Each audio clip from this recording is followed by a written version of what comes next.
comedian David Boyle, and I'm quitting alcohol. So it's going to be a quiet one today. I'm in the hotel room.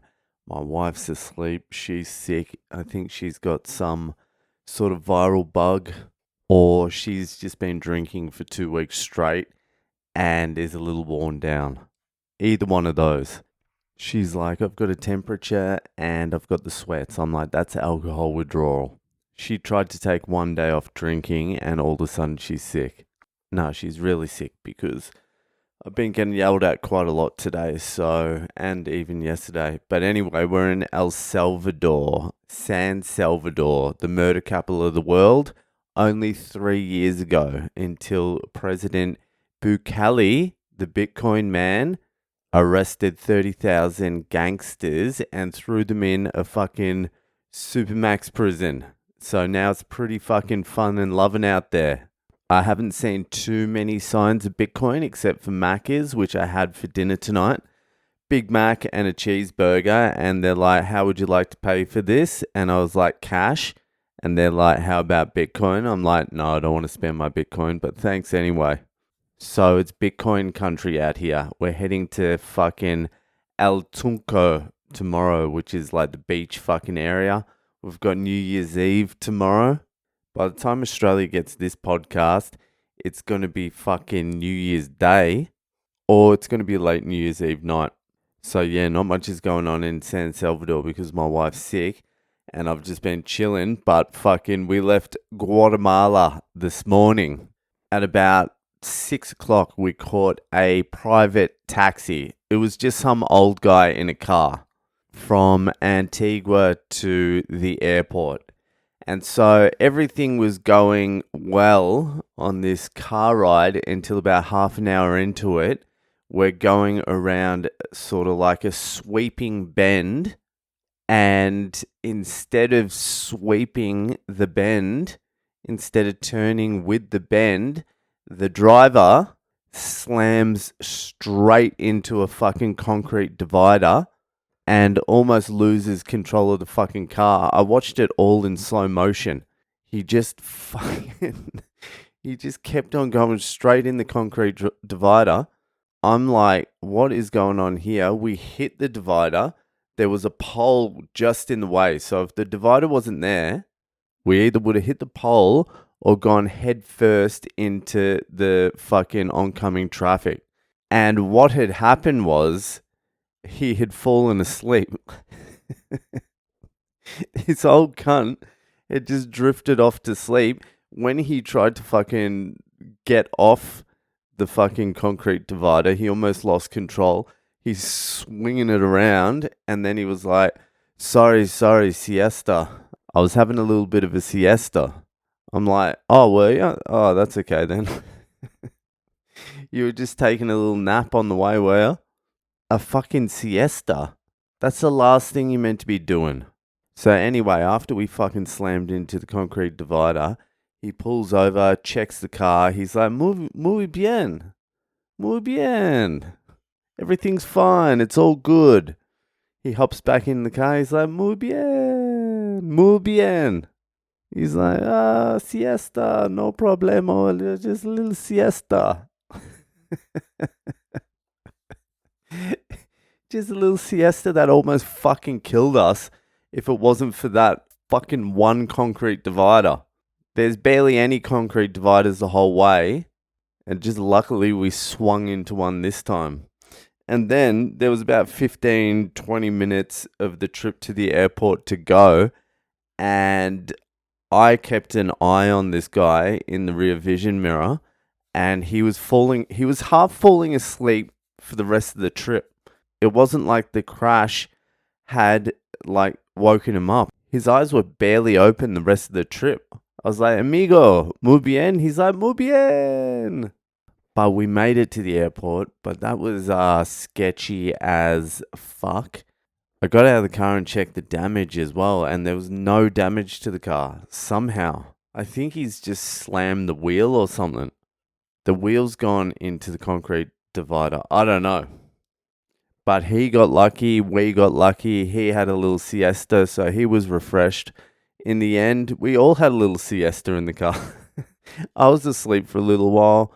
My wife was asleep for a little while, and the driver got a little bit of a fucking nap in too.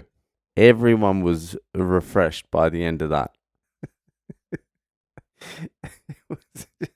And the funny thing was, well, not the funny thing, he didn't even wake up immediately when he hit the concrete. It was a little bit after, when the car was pointing in a different direction, he sort of woke up. The bang wasn't enough to wake him up. He was still out. It was a little bit after the car sort of swung into the middle of the road, and then he woke up, and then he pulled it back and sort of fishtailed a little bit. So anyway, we survived it, and now El Salvador. This is the first place that's been actually like hot, like summer type vibe. It's fucking hot here. It's sunny. It's tropical. I'm looking forward to getting down to the beach. Everywhere I've been is fucking cold. Guatemala was cold. It was all right during the day, but as soon as it hit night, you're in jacket and shorts and thongs though. So it was like semi.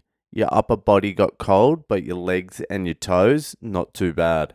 So we're here for a week. Today's been a write-off, but we've got 2 days in El Tunco, and then we've got a few days just fucking around somewhere else. I don't know, Santa Ana.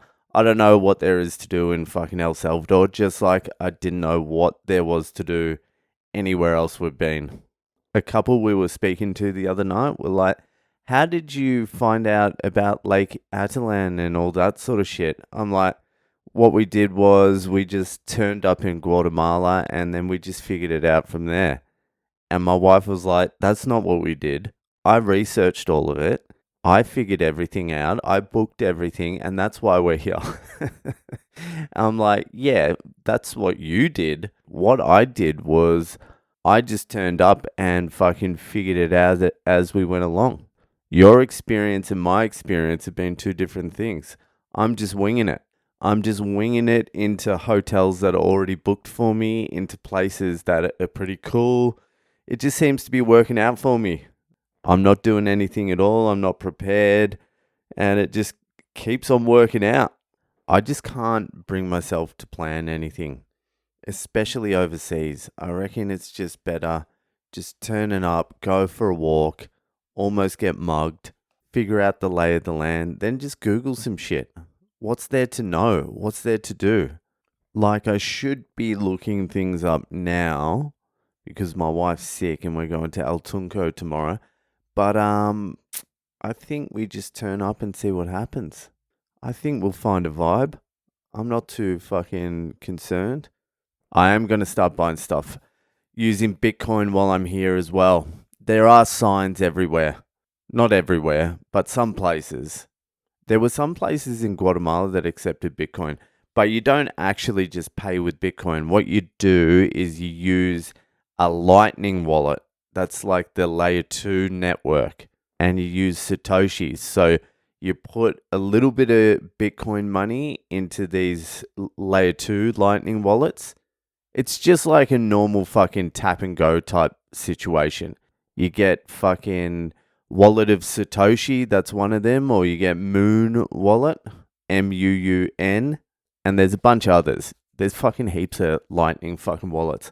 So I'm going to transfer a little bit of Bitty onto that tomorrow, and I'm going to start tapping away because the fees on the credit cards and shit like that and the exchange rate fucks you. So you might as well fucking buy shit on Bitcoin because the transaction fees on these Lightning wallets is like fucking 1 or 2 cents.